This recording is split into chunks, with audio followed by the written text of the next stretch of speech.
Uh, Man, that was one rough game. We said it was going to be boring, and it lived up to expectations. So It was exactly what we didn't want it to happen. yeah, 38 yards rushing. yeah, and Cartavius has 123 on the year. That's insane. So I mean, and Shieldhouse and Campbell both made it perfectly clear today that we have to establish the run in their press conferences. So those of you that think we're going to go to some type of throw it 1,000 times and maybe run it every once in a while, I think it's not going to happen. So I think we've dug our heels in and we're going to run it one way or the other. Our offensive line just needs to get better fast. I mean, that's the bottom line. How much do you think there's another part of this I feel like is that we turn on Sundays and we kind of see exactly Purdy has exactly all the weapons he used to have, but upgraded a little bit. And they kind of run a similar offense I think Campbell wants to run with the run of the Chris McCaffrey. Obviously, it would be nice to have a Chris McCaffrey, but he's playing in the NFL, so he's playing against the best defenders in the world. I mean, yeah. I've said this all along. I mean, I think Brock and Brees are both showing what they could do if they had a really good offensive line. That's the end of the day. I mean, Brock's not running for his life all the time. Brees he didn't have a great day last Sunday, but I mean, he can, when he finds a hole, he proved that with us. I mean, when he had a hole, he flew through it. So it's tackle to tackle. I'll go to my grave saying, until we get that figured out, I mean, we're gonna struggle, and we're digging our heels in. And Campbell and Shieldhouse both think we have to run the ball to win, and there's a team in Colorado that is saying the opposite. Deion Sanders said we can't run the ball, so we're going to throw it a million times. So at the end of the year, we'll see who's right. Yeah, I mean, obviously we have young talent for the fresh. We've obviously been raving about the running room talent, but we haven't really seen the Stanford guy yet. No, we haven't. That's a good question. Carson Hansen's He said one carry. Yeah. For 1 yard. It's just a lot of what we're hearing hasn't really lived up, and that's what I feel like is frustrating to Iowa State fans because we've heard a million times Campbell say like the same 8 sentences over and over again about our offense and offensive line. But I feel like finally this like press conference, like his press conference last week after the game was like, I mean, it was only like 5 minutes long. Yeah. But he was pissed. I mean, he was mad, and obviously that fan who's had that jersey, obviously looks like he's been an Iowa State fan since 2018, since Purdy was around, and obviously hasn't seen as many Iowa State losses like we have because like you can't like the yell at Campbell, like what is that going to do? That was so dumb, and then Campbell got mad. Don't blame him a bit. You don't have any. I think if you think Campbell is in the wrong there, I think you're crazy. I mean, he was frustrated, and he had some goofy guy that's a fan, obviously. I mean, I've heard that he's a really big fan, but I cannot fathom a moment in my life, 16 years old till today, where I got so mad because we couldn't win that I'm going to stand along the fence and yell at the coach. The best coach to ever come to Iowa State. I mean, that isn't. I just can't ever fathom me standing there yelling at Donnie Duncan or Jim Kreiner, or I mean, it just was absolutely ridiculous. Because he, the context of it goes, he said, "Get after him, coach," like he's being like almost semi-supportive, and then said, "You're on the hot seat." I said, "What?" I mean, there was the most bizarre thing, and now with social media, it took literally 3 minutes for everybody in the country to see it, and it just spread like wildfire. And it's just like he turns and smirks he smirks to the camera and looks looks like he got exactly what he was looking for. Yeah, and it was Campbell addressed it today. Said he just he's got to be better than that. You know what, Matt? You don't have anything to apologize for. I mean, Matt is a fantastic coach. He obviously knows more about football than you and I and everybody in Humboldt County combined. But, the fans are going to get frustrated. And if you're not frustrated, you're not a fan because that means you don't care. So, they know they're big boys. They can handle the criticism, and we're going to criticize them. But that's the way it is.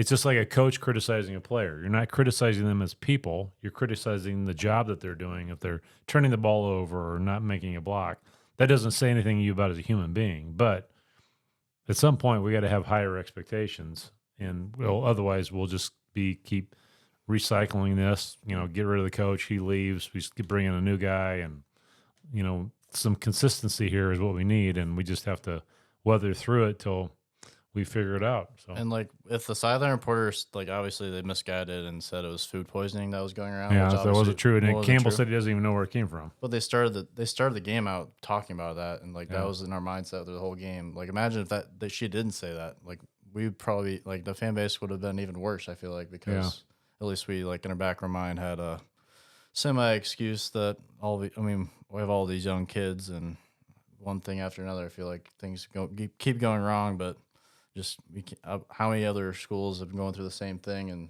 just it's a MAC school. We have to, if you can't run against a MAC school, I'm not sure what. I think this is great to have right before a conference, because we got to change something, because I don't know, Okie State looks terrible too, but this might be which this week might be, they might change nothing, and everything just might turn over and things might start working again, which might be frustrating for the next couple, like the weeks on after that, because I don't know, the Big 12 looks up and down. Yeah, because South Alabama, like, just hammered Oklahoma State. Like, Yeah, beat them up bad. Like, and Oklahoma State was just in the Big 12 championship game not that long ago. yeah, So, like, I think both our programs are in similar spots, and one, I think we just can't give up. We can't just start kicking and screaming now. We just need to show up to the games and show up to this young school, because obviously Purdy is still, I feel like, in the back of our minds, and we just need to, like, support this young kid who, Rocco, I think he has a lot of arm talent, and I think Purdy coming in right away and splashing and, like, being the guy, I can't think kind of hurt our future quarterbacks in the future, because it takes time. No, not everyone's Purdy, and we just need to stop thinking like we need another Brees, need another David, and we need to, like, support the young kids and not just turn in on ourselves, because we're turning into a fan base that we despise on other ones, I feel like. yeah, that's true. Yeah, I mean, do you remember when people were saying we had to change quarterbacks when Purdy was playing? Real Mitchell. I mean, all those Real Mitchell fans that want. That's just the way, the nature of the beast. So no, I mean, we just got to ride this horse till it bucks us off. I mean, we have to trust that they know what they're doing, and Jamie Pollard's in charge. At the end of the day, Jamie Pollard's in charge. I mean, if he doesn't see what he wants to see, then a change is going to be made. But I think you're right. I mean, we just have to still be, if you're a true fan, you're just going to ride this out. You're going to show up, you're going to watch the games, you're going to do whatever you need to do to support the team. I heard, some of the people backed out of their We Will donations. I mean, what good does that do? I mean, maybe you're frustrated, but what do you, when you're not giving your $50 a month or whatever to, because that's the world we live in. We need the We Will guys to help, keep the people that are performing and bring in the guys that don't. I mean, even Dion referenced the We Will in his, or not We Will, but the collective stuff in his press conference, saying, if we had $250 million, the NIL thing would be a piece of cake. So, I mean, I don't know. I mean, I said at the beginning of the season we needed to come out of non-conference 2-1. We didn't. So getting to a bowl game just became a lot harder. That's the end of the day. Yeah, and I feel like, I don't know, maybe it's just me. I feel like our tight ends aren't as good as blockers as they used to be. Like, I feel like Dylan Sander, Chase Allen were really good at blocking tight ends. We lost the fullback. Yeah. Did you know? I didn't know that till listening to some other podcasts this year. Oh, really? Klotz is out. And we had the Hester kid from Minnesota, who's a really good offensive lineman. He's out. He hasn't played all year. I forgot about him. Hassett. Yeah. Hassert, or whatever his name is. So, we've got Hufford that has been around a long time. We've got a new center. The Miller kid is still at right tackle. Simmons is still it's the guard. But, we have a new offensive line coach. And if you thought that he was going to fix this thing by now, you were on Oxycontin. I mean, it's not going to happen that fast. It's a tough position to play. You can ask Bruce Reimers, go down the list of any guy that's played in the Super Bowl or anything. It is a tough position to play. And if we had a lot of things to fix, which I think we did, it's going to take some time. But at the end of the day, if they think that we have to run it to win, but we're not running it, then we're just going to keep beating our head against the wall for a while. But I also think, if I was a coach, I've never coached college football, obviously. But if I was a coach saying, we do need to run it, everybody knows that. But that doesn't mean you can't throw it a lot too. You know what I mean? So by saying that we're going to establish a run doesn't necessarily mean that, they've dug their heels in and we're going to run on first down into perpetuity till we figure this out or things change. So I don't know. We'll see. We're not in charge. We just have to, we've got talent. We got some good receivers. Obviously, we've got good. The running back room is good. At the end of the day, tackle to tackle is where it's won and lost. And right now, we're losing that battle. Yeah, it's just nothing's changed at all. And I feel like, I don't know, the UNI game was it went well. I feel like we did a lot of good things. Obviously, we called off the dogs, and obviously the second half we didn't do much. And the Iowa game is always the Iowa game. And I don't know. I think starting this game off, conference season off with Okie State, a team that just lost to South Alabama by, they got rolled at their home place, and I feel like the fan base. They obviously you think, I don't know. I think there's a small minority of people that want Campbell fired, which is that better be tiny. That's so small. dumb. It's so stupid. It's just ridiculous. What? Even if you go, every time they post a score, and then all these people go under the score and fire Campbell, recruits see that, Yeah, but it's also probably trolls. Number one, I know that, too. but what's even if it's an actual Iowa State fan, what good does that do?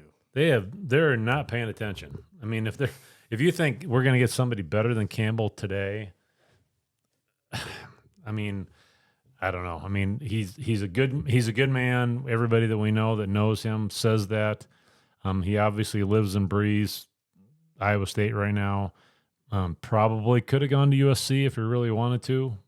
So he, decided to stick around. Probably has had other offers too. So why would you? It'd be similar. It's kind of, maybe this isn't the right comparison, but Ben Jacobson at UNI could have left for a big time school a long time ago and made a lot more money than he is. But he's happy at UNI. They're up and down. They're not great every year, but you're not going to be at that job. You're going to be good some years. You're not going to be good other years. And that's kind of the roller coaster we're on right now. We were at a Fiesta Bowl a few years ago, and we've been struggling recently. But Campbell, I'm still on the Campbell bandwagon. I'm probably never going to get on it unless he does something really stupid, which I don't think he get off it. You mean? I'm sorry. You said get on it. Get off it. You mean? I'm not going to get off the bandwagon until something would make me want to, which I can't foresee that ever happening. So, he's loyal to a fault, which so is Kirk Ferentz across the state, and it's worked out for him. So, and maybe we just need to ride this out. Our best players right now are young players, so we should think maybe what could that be? I've heard, I don't know. We just need to figure. I think Joe Brock hurt more than I feel like Decker's hurt, because Joe Brock was more solid in the running back room because what he brought in the pass blocking game, he was a grown ass man already in the strength room, and I feel like he would have really helped this, because when you hand the ball off and you get tackled right away, you need it's David Campbell 2.0. Yeah. David Montgomery 2.0. Yeah, you need a lot of meat on your bones. Think about how many times David Montgomery got hit in the backfield and still. Yeah. That's exactly what's going on right now. Mm-hmm. That's my biggest criticism of the Campbell era is our offensive line has been a problem from day one, and we still haven't fixed it. Yep. And the other end of the day, the other team was stronger than us. You watch if you just go back and watch some of the possessions, Ohio was pushing us around, and you're right. It's a MAC school, for crying out loud. Yeah, their freaking stadium, and it looks like a high school stadium. It looked like a really small high school in Texas. Yeah, and it's just, you can't lose that. And every time, we even looking at the schedule, years prior, it's we're playing at Ohio. It's why the heck would we play at Ohio? And it's just and it was probably the biggest game of the year, and the game was brutal. It was just was like watching golf almost. It was you could barely hear the crowd at all. It was like There wasn't that many people there. Yeah, I mean, it wasn't that big of a game for him. It was like hell, there wasn't anybody there. Yeah, I mean, yeah, you're right. I don't disagree with you. So yeah, a shout out. Their coach at the press conference the week before thought our safety from last year started for the Jets. Yep. So he wasn't really paying attention to us either. I mean, yeah, it really turned into like a baseball game. Like the announcers really had to like find stuff to talk about because there was nothing going on in the game. I feel like, but it went so fast. Yeah. I mean, the game went fast because they were running it and nobody was scoring and nobody's passing it. I mean, and shout out to Tyler Perkins because he punted flipped the field every time. And yep. I mean, he's the number one positive right now. We're not going to win if we're talking about the punter every weekend. I know that, but but it's kind of different. Like even to start this podcast, if this podcast was in 2012, we would have started this podcast off saying, "Oh, we got screwed by the refs. The field goal was good, but the special teams, we can't leave it up to the refs. Like we need to kick a field goal through the uprights. Yeah, put it in between. I mean, let's not make this. It shouldn't have been. It was honestly it looked more good than Tony Elk's kick. I think it looked more good than Tony Elk's. I think it's because of the angle that we saw. I honestly, if you go by the rule book, I didn't think it was good. You don't think so? I mean, just because of the geometry of where the camera was versus where the ball was. I mean, it says it needs to be clearly inside the goalpost. But I think if you're a ref, you got to give the kicker the benefit of the doubt. At the end of the day, I don't give two rips about whether the ref blew that call or not. The ref should not have been in that position to make that call. Make the damn field goal. Put it between the goalposts. I mean, watch an NFL guy kick a field goal that long. They are within 10 feet of the standard in the middle of the goalpost. I mean, it's not an issue of whether it's going to be inside the goalpost or not. Yep. You know what I'm saying? I mean, we should not be relying on the refs to make the right call in that position. Yeah, it's stupid. That just sucks because when we go get a stop and then it should have been tied, but it wasn't. But yeah, I don't know. The field goal kicker is 50% on the year right now, and the ones he makes, they look really good. Yeah, they do. Yeah, but and also Ohio can get some big boy goalposts. That's what happened with the Alabama thing. We're dealing with junior high goalposts. Get some regular goalposts that are tall enough that these kids that can kick it that long that if it hits the goalpost and bounces out, nobody's even talking about it. But now we've got the UPS guy from someplace in Ohio that's refereeing this game is trying to decide whether that. No offense, Derek, but the is trying to make that call, and he shouldn't have been in that position. I think probably the call that I was most upset with at the end was when Rocco threw that last pick. I thought there was an interference there, but we never saw the replay. I mean, they did have they had replays, but they weren't really good. No, we never saw the angle that we saw it live. But again, we shouldn't have been in that position. You got to score more than 7 points for crying out loud against the Ohio Bobcats. I mean, and that's the end of the day. I mean, yeah. So, but who knows? I mean, we lose to Louisiana and then strung off a bunch of wins. Yeah, we went to the Big 12 championship game. Yeah, but which was you can't compare the two. No, you can't, because back then was the pandemic and college football was going to be shut down. Yeah, and you can't compare the two. I feel like it's just. Well, I mean, let's not underestimate this rotavirus, whatever the hell they had. Campbell said today it started Thursday. Yeah. So it rifled through the team for 72 hours. And if you've ever had that before or had a kid that had it, it's debilitating. I mean, you're just going out both directions for 24 hours, and then you've lost a lot of fluids in your week. So supposedly Rocco had it. I mean, he manned up and played. And we probably had a lot of other guys that were feeling the effects that they're just not talking about. So, which hearing everything about Rocco and him puking all the jazz kind of makes me think that JJ must be not that close, because if he was that close, they would have just played him. But or he had it too. Or true, yeah. You never know, because especially with that, you'll never know ever. I mean, I heard Shieldhouse had it. That's what I was told.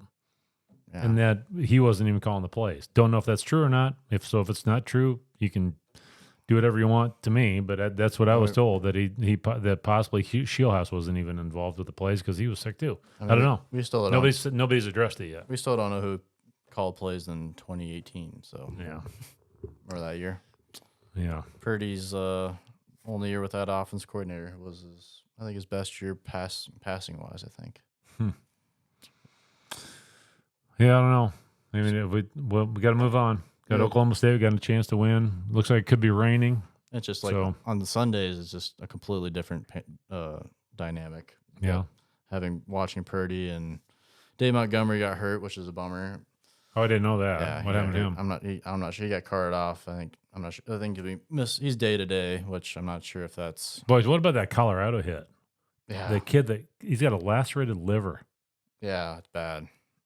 And I mean, how freaking hard do you got to get hit to lacerate your damn liver? You see, like how there's the people on campus now that try to do it every Saturday, but like how everyone was going after that Colorado State guy who made that hit and like gave him death threats and stuff, and like, or that Travis Hunter, he went on the live stream dressed in like a giraffe suit, talking about it. In a giraffe suit? Yeah, he had a giraffe suit. Oh, I didn't know that. Like a pajama thing, kind of. Dion addressed it today. Yeah. Yeah, I thought Dion, what he said about was spot on. I mean, and the thing that I loved about it, it's a white guy against a black guy, no race ever came into it. Could easily, I mean, in the world we live in today, somebody could have dropped a race card on it. Nobody did that. I mean, it's football. It's not. Yeah, but I mean, the world. I mean, easily somebody said, "Oh, if it was he would have been kicked out or something like that." I'm just glad that both sides were human beings enough that we didn't deal with that. But I loved what Dion said about it today. Yeah, Travis Hunter is just he's a freak. Have you seen his basketball highlights? Yeah, he's good. Holy crap! Yeah, and he has to come back next year for another year. So yeah. And Colorado, and they'll be in the Big 12. So I don't know. Hopefully they'll come to the Jack Trice next year. Yeah, we don't have. Yeah, it'd be interesting. It'd be fun. That'd be a tough ticket. Yeah, it will, because man, they are the talk of college, and they have the highest ratings every game the whole year now. Like, even the Texas Bama game, they had more ratings than that. Like the Colorado Nebraska game had more ratings than the Bama Texas game. So did you know? I think what I read is right, that those sunglasses Dion those are his. It's his company. Huh? So he's $2 million worth of sunglasses in 2 days. Yeah, I mean, Dion obviously has never really failed much. I feel like and if you see all the I remember Dion when he was at college. I remember him in the pros, and when he was at Florida State, he played the first game of a doubleheader in baseball. Went and ran the third leg of the 4x1 in their track team and went back and finished the second game of the doubleheader.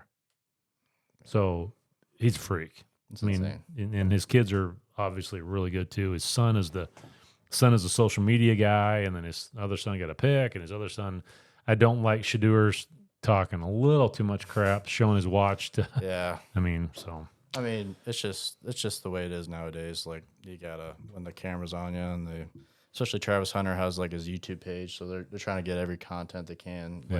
And especially content equals ad revenue, and that's it's a whole different. Imagine like if Brian Bosworth. Imagine if like the NIL was around when that happens, or when Dion was. Yeah, Dion or Reggie Michael Bush, Irvin, Reggie Bush, or Bo Jackson. Sue for the Nebraska would have.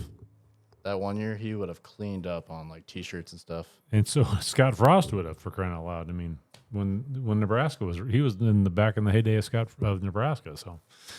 So do you think Dion will stay at Colorado for a long time, or do you think he'll kind of? He will till he runs out of kids. Yeah. Do you think he'll just up and leave to the best SEC job he can get, or do you think he'll just ride out until his sons are done playing? It's a good question. I think he is the best. I think he is the highest paid travel team coach there is. I think once his kids are done, if he wins a national championship, he punches out and he's done coaching. Because he coached Shadur in high school, coached him at Jackson State. Now he's in the biggest stage there is. And unless his kid goes to the NFL, then I could see him punching out for that.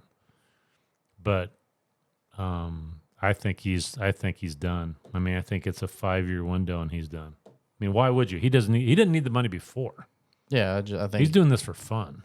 Yeah, it's just kind of crazy because I've heard him talk about like, why'd you keep playing baseball? It's like, just because it's so damn hard. Like, there's only like one sport that pays like $250 million if you can fail 7 out of 10 times. Right. And Well, he was good in baseball too, boy.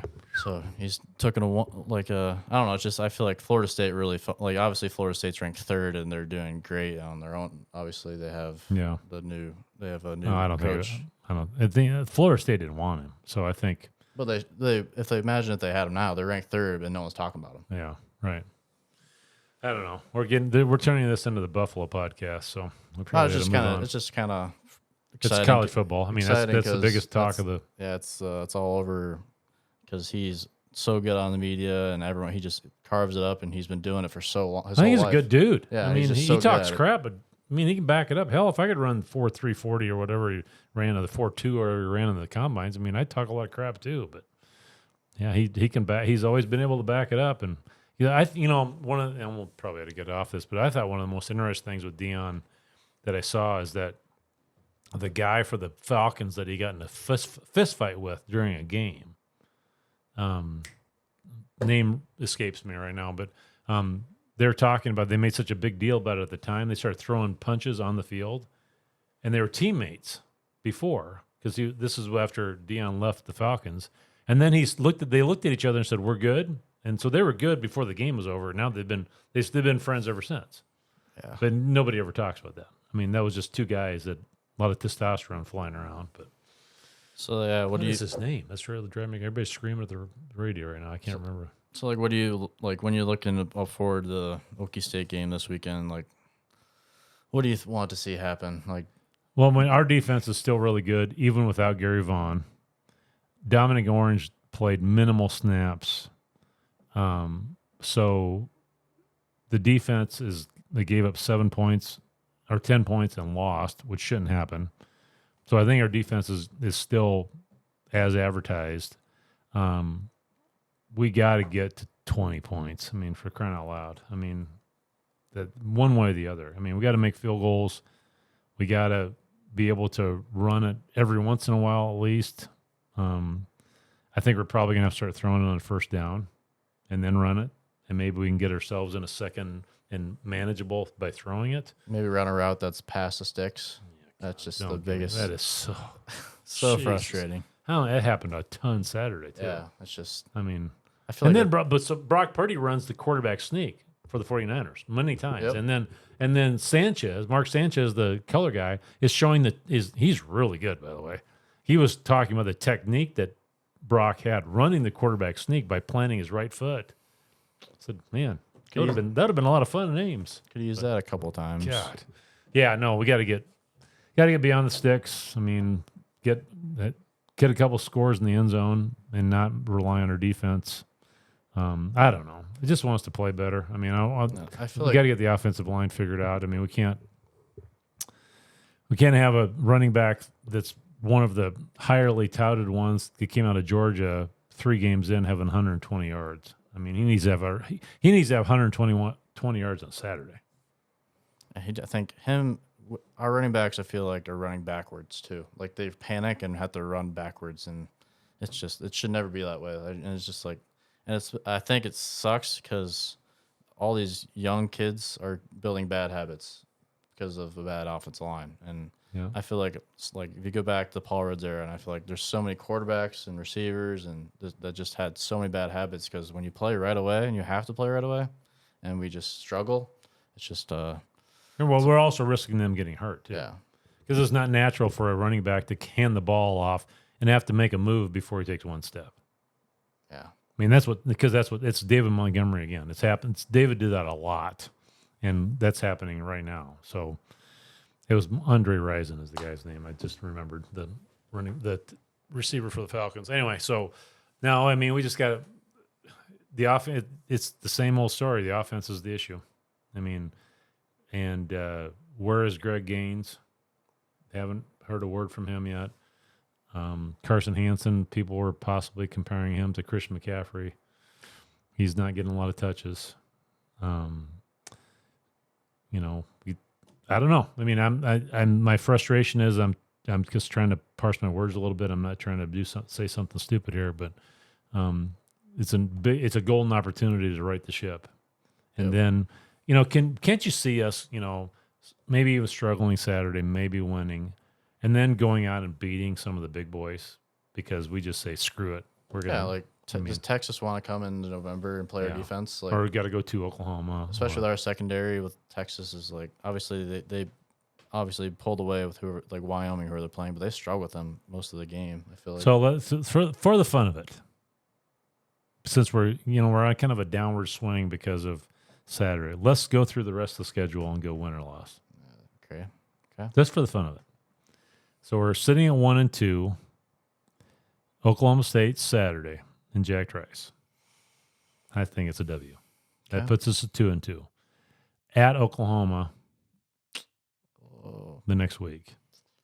What I love about that game is if we can somehow squeak out a victory and win there, we could say Nebraska left the Big 12, but we won the last time we were there, and Oklahoma left, and last time we won there. So obviously we're not going to win, but yeah, I think the thing that scares me about Oklahoma is they can score. They have like 66 and 70. Yeah, so I mean we can't outscore them. Our defense we'd have to get a couple of defensive scores, but so let's call that a L. TCU at home the next week. I think we can get that one. I mean, depending on which version of Iowa State. So that puts us at 500. Go to Cincinnati. They're up and down. Yeah, they lost to whoever they're playing last week. Yeah. They lost to Miami, Ohio last week. Yeah, so I don't know. At Cincinnati, I feel like that's, I don't know. Could be a loss because I feel like they have a rabid fan base. It's not like joining in like TCU coming to the Big 12 and they have like no fans. That's gonna be a. But if they lose this weekend, yeah, I don't know. And if they're sitting on 2 wins when we play them. The thing is with these new schools is like we don't know how loyal the fan bases are. Like they're not a lot of them aren't like us where like it doesn't matter how much they're losing, they can just keep showing up. Like Houston, I don't know if you saw Houston's fans.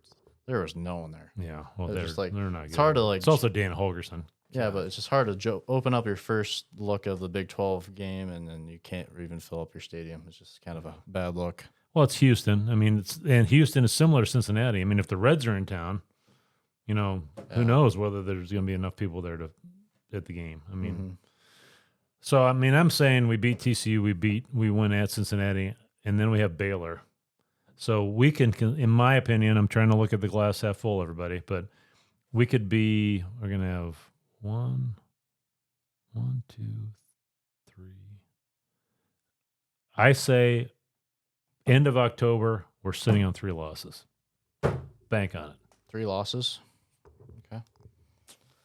But so we win Saturday, we beat TCU, we beat Cincinnati, and we owe Baylor a big fat crap sandwich, in my opinion, after the last couple of years. So I don't know. It's just hard to have any really optimism. I feel like, especially coming off the last week, is like, okay, we go through a whole off season that violence is the theme of our offensive line. Okay, we come to UNI. Sure, they did okay against the FCS school.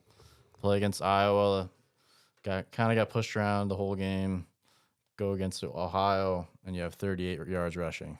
And obviously the illnesses or whatever, I'm not sure if that was as legit as people are saying. I hope it was. Obviously, adding that on top of a young team already, it doesn't help things, but it's just whenever you hear the same song or whatever you call it, the song and dance song every offseason that things are changing and you have Messicam coming in or Shieldhouse comes in and the offense doesn't look different. You're right. I don't think we ran one different play that we ran out of like that's different from the Campbell era that hasn't been ran already.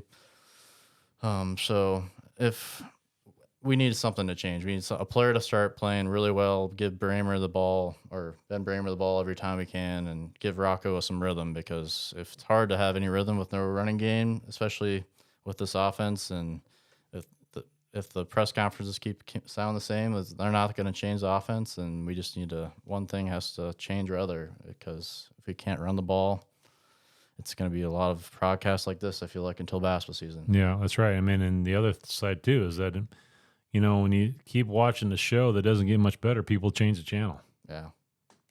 And that's what I'm afraid of. Like, it took, like, especially if we were not as huge as Iowa State fans, how quickly would have turned that game off like on Saturday? That was close. Yeah, it was just. It was almost like the McDermott years. Yeah, it was. I mean, I remember the first time in my lifetime, I think, changing the channel in the middle of a basketball game was McDermott years because some of them were so bad. And Prom was really bad. I changed the channel a lot. But yeah, I mean, I'm just trying to be half. I mean, I think we've got the talent and Clanton. If Clanton is as advertised, I would not want to be in the offensive line room this week. Yeah, because he knows the Heat's. They like they say, crap runs downhill. I mean, it's landing on him right now. So 38 rushing yards. It's just it can't happen. Yeah, and I thought going back. I mean, I played offensive line back with the leather helmet thing. I mean, and that's why I love watching the offensive linemen. Shout out to Brent Wooders, who was hopefully listening to this, another one of my fellow offensive linemen. But so I like watching those guys, and I thought a couple guys just weren't playing very hard. I'm not going to kid you. I watched them. They just didn't look like they were moving very fast and didn't look like maybe they were sick. I mean, maybe that's what happened Saturday. We really find out how sick everybody was. But we got one guy. I'm not going to bring his name up because I don't think it's fair, but there's one guy that wasn't listed as a starter week 1, and I thought Saturday he showed why. So we got to get better. I mean, Coach said Hufford is the guy that's playing the best right now, and but let's back up a second. Do you remember how many in the past, illegal procedures, jumping off sides we've had on the offensive line recently? We haven't really had, and that's been totally cleaned up. Yeah, like the Alamo Ball game. If you clean that up, we won that game. Yeah, so I mean, that's progress because we're not shooting ourselves in the foot. We're just not executing once the ball snapped. Yeah, that's another thing that was always a huge problem in the Campbell era, like the Big 12 championship game. How many times that happened? The Alamo Bowl, so many big moments that's happened where offense, like we get an offensive, like a false start or, It's another thing Purdy's not dealing with. Yeah. Yeah. Hopefully Remsburg can come in and after he's just the suspension, maybe he can. When is that over?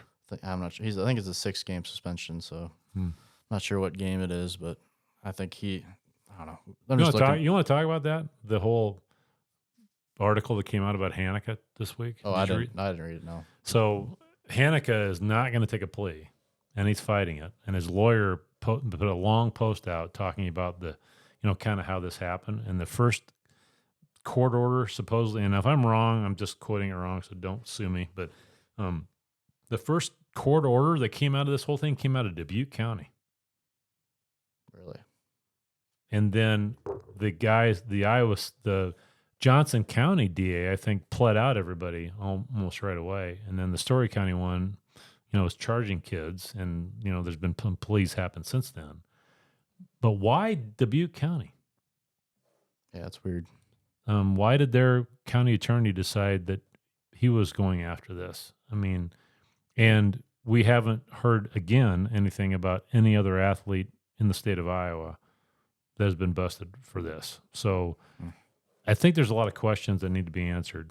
I'm not going to bring up his name, the guy that brought it first, but I think it might take some time. I mean, it might be 5 years before we find out the real story behind this, but my gut tells me that some of our kids got caught up in the middle of something else that's a little strange. And it's not devious. It's not China. It's not Russia.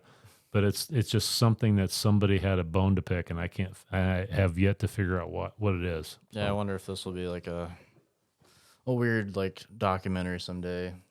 Yeah, I mean, we have to win. We have to get more than 30 yards rushing for that to be a documentary.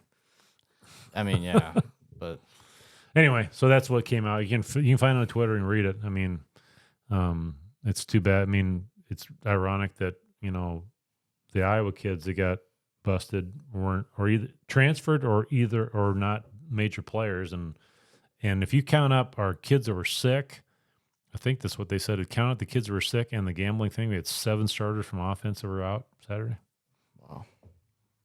So, yeah. So, I don't know. I'm gonna stay positive. I think we've got the talent. I think we've got the coaches, but we also have Nate Shieldhouse came from Illinois, Big Ten school that likes to run it, and we've got a coach from the Midwest that wants to grind it out too. So if you think that we're all of a sudden going to turn into the air raid, you are smoking something in Minnesota made and legal on August 1st. And like, I feel like why Iowa State fans like can't get in their minds that Campbell thinks we can run the ball is Campbell's had Kareem Hunt to David Montgomery and Kenny Nwangu to Brees Hall to now this. So I feel like he hasn't been able to not run for a while now. So this is the first. I feel like if you think you're frustrated, he's 10 million times more frustrated, Right. and we'll figure it out somehow. Because I think Sama's got some talent, and I think we just need to get him out in space and maybe do like some like the pop passes, like the Christian McCaffrey like screens, maybe get him out in space. I think they need to put the Hanson kid from Minnesota in the slot. You have to put Abu in the slot too. Do some misdirection. I mean, if we're struggling to run the ball, we got to have to start manufacturing some things. But who knows? I mean, nobody's calling me about with advice, and hell, I don't know anywhere. I don't know have near the knowledge any of those guys do. But it's just frustrating when you.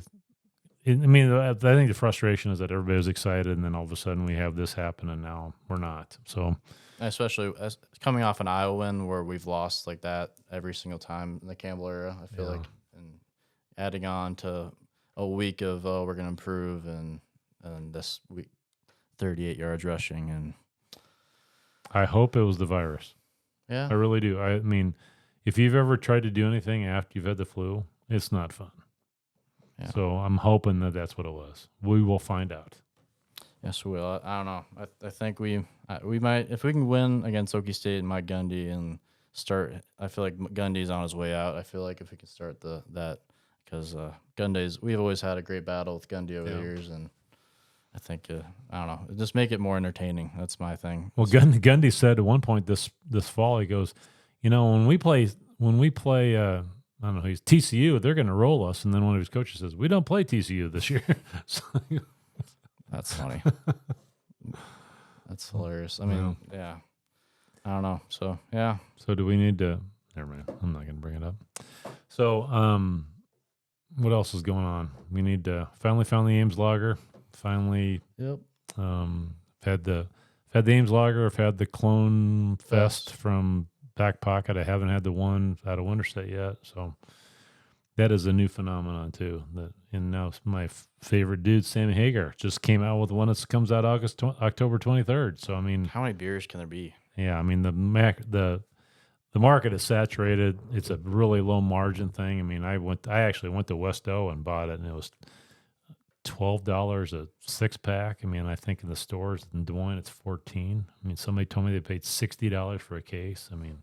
Never mind. This might be a bad joke. So, like, how, like, after a championship or Super Bowl, like, they send all those T-shirts to, a third world country. So we're going to be spending a lot of beers and stuff that people don't drink to third world countries. Yeah. All these teams that don't do anything. Yeah, there's a lot of people in third world countries that think the Buffalo Bills won a lot of Super Bowls. Yeah. Yeah. Which, and I guess we didn't even talk about the Rodgers getting hurt right away. No, how bad was that? I mean, but it's funny that, that immediately we saw our local team last year lose 3 kids off of turf in a game that we were way ahead, and that affected us being able to make a run to the state championship last year. And now Rodgers, Achilles being blamed on turf by some people. And I had heard before that the NFL players were making a big push to go into natural grass. And I think that's going to come. I mean, I really think that there's, people can say that there's no difference. Well, I beg to differ. I mean, it depends on what data you're looking at. So I think the artificial turf is going to go the way of the tartan floors that basketball had back in the 80s. You probably don't remember, but there used to be a rubber floor that they put on that was kind of trendy for a while. Missouri had it on their home court. That was a rubberized floor, so it was cheaper and lower maintenance than the wood. And then everybody started having non-contact ACL injuries because rubber on a rubber shoe doesn't move. And that's kind of what we're seeing with the artificial turf. So feel bad for Alan Lazard, man. He kind of, moved to New York, decided that he was going to, make this run. But, man, he's really been showing he's been a leader with this whole group so far. And Wouldn't it be hilarious if Tom Brady came out of retirement to go to the Jets? I don't think it's going to happen, but No, man, he's already said no on his podcast. So Oh. I mean, I think what it That'd be sounds like funny. Rodgers is going to try to do all these crazy treatments on it, and hopefully try to come back this year. No way. That's the rumor. No way. So at least or come back next year. No way. Ain't happening. You think he's going to retire? No, I think he's coming back next year. Oh yeah. There's no way he's coming back this year. I don't know. That's just what he said on the Macker And show. Dallas Clark told me one time he heard a guy rupture his Achilles on the sideline, and he thought somebody fired a gun. Oh gosh. I mean, it makes that loud of a pop that everybody on the sideline in an NFL game heard it. Yeah, So it's a major deal, and if you've ever hurt your Achilles, you can't do anything without straining it. And yeah, there's no way it comes back this year. I mean, I've been wrong a million times, but I just don't see it happening. Not with a guy that age. the saddest end of Hard Knocks ever. Yeah. Just 4 plays and 75 seconds into the season. It's just because how many hours and hours, just think of how many hours and hours of people Iowa State fans of hearing about that team and about in the off season, the summer, trying to get excited for the season. But Brees looks good, and Will McDonald hasn't been playing as much. I'm not sure if he's dinged up or something. Yeah, he was inactive. Oh really? Yeah, he was inactive this week. So yeah, it's too bad. A lot of hype didn't happen. It was I was even excited to watch that game, but then Brees comes out and does what he does in that game. That was pretty sweet. Yeah, he had more than 38 yards rushing. He did. And then Eli Manning was saying he was out of shape. That's why he couldn't outrun the or whatever. But yeah, it's he'd be nice to have, but I think we got some young talent. But yeah, gotta block. It's just crazy that all those NFL players that we had. Imagine if we just had a little better offensive line. Just a little. It's been that way forever. Just a little bit. Yeah. What if we had the Proctor kid that was going to go to Iowa, then ended up Alabama? He kind of got toast against Texas, but he was blocking for Abu. Yeah. At one point. Yeah. And yeah, so. Well, I don't want to wrap this up without talking about what happened in Algona this week. It's just a senseless thing that community is dealing with. They have a young man that was a officer that got gunned down this week. Tragic story. He was a one-on-one with a guy, and the guy went in and grabbed the gun and shot him. Senseless. Doesn't make any. I don't know what the guy was thinking. What was he going to accomplish by shooting this guy and running? He wasn't going anywhere. So that community is dealing with an awful tragedy. And if you have a chance to give to the Cram family, please do it. Fort Dodge. Got to say a lot about Fort Dodge, man. I think their athletic sponsors and everybody has raised $17,000 for the family this week. It is a really cool deal. Manson, Pocahontas, Humboldt, all of the schools in the area were donating based on touchdowns scored last weekend. I think Shimcat and some of the other auto dealers in Fort Dodge donated too. So visitation, I believe, was today. I think the funeral's tomorrow, because our local junior high team was supposed to play Algona today. They moved the game to Thursday because of that. So it's a awful deal. Appreciate your officers. We live in Iowa, guys. We respect those kind of people that do that for a living, and just, be kind to them. If you get pulled over because you're going fast, realize you did something wrong. That's their job. And just treat them the way they should be treated. They're doing a job that is dangerous every day, and some wives watch their husbands and husbands watch their wives that are female officers walk out the door and aren't 100% sure they're coming back on a daily basis. So appreciate all you guys in the blue, sheriffs, county sheriffs, state troopers. Shout out to Brett Jepke. He's a Hawk fan. I know he's not listening to this, but we appreciate what you do and keeping us safe. And if you ever need one, when you hit 911, you want somebody on the other end that's going to get there fast, and just don't ever take them for granted. That's all I'm going to say. So, all right. Good thing to end on. Yeah. Go Cyclones. Go Cyclones. Let's get Okie.